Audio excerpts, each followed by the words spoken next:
心の薬チャンネルをご覧の皆さん、久保です。今日はですね、何かをやろうと思ってもなんかすぐ途中でやめてしまったりして長続きしないとか、行動を変えないといけないって思っているのに行動を変えることができないっていう人のためにね、僕がやってることなんですけども、非常に効果があることがいくつかあるんで紹介しますね。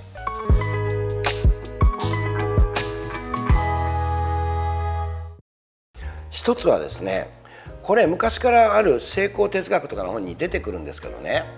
ピンナップ法っていうやり方なんですけどね、映画でね、すごく夢を見て成功したいと思ってる人がタクシーの運転手してると、お客さん来ないとかでもうイライラして落ち込む、手込んで嫌やなと思った時に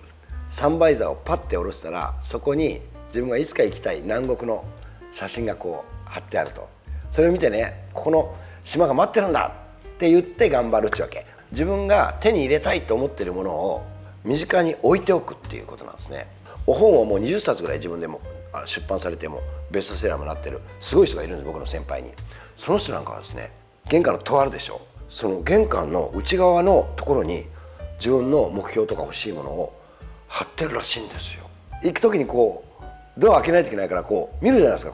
ピンナップ、その映像が自分の心を奮い立たせてくれるっていうんですよ。スケジュール帳、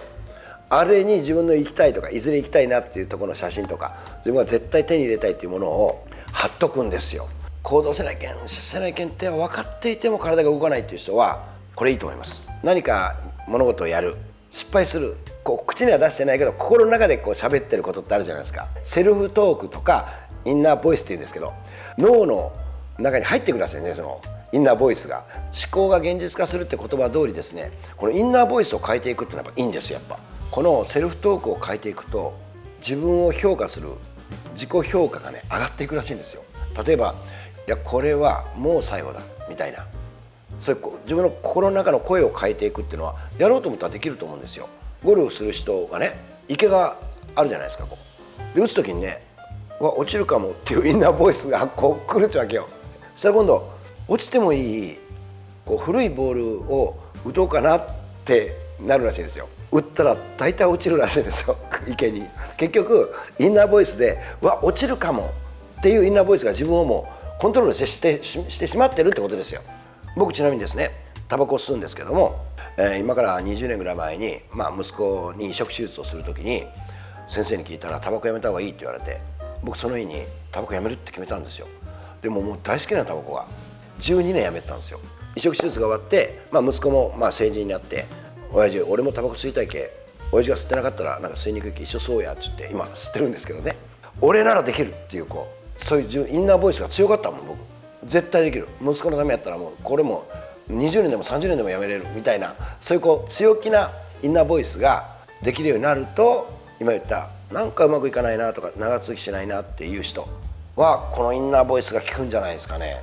大体長続きしない人とか物事を達成しない人っていうのはね、雑談が良くないんですよ。もう誰かの文句、誰かの中傷、なんか評論家になったみたいねの会話を日常にやってる人はね、自分自身がうまくいかないんですよ。僕この頃脳科学とかあるんですよ。脳の仕組みを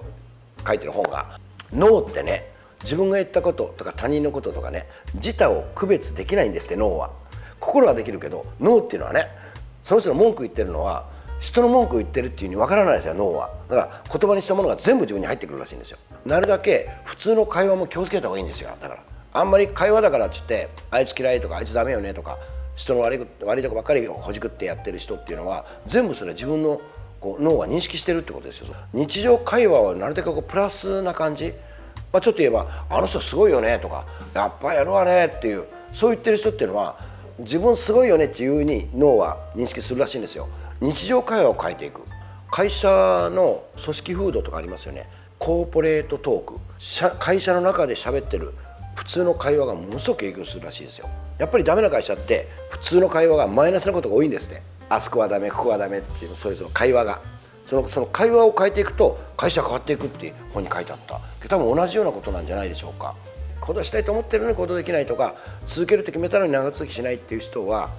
方法があるんですよっていうか、やり方があるんですよっていうことですね。一つは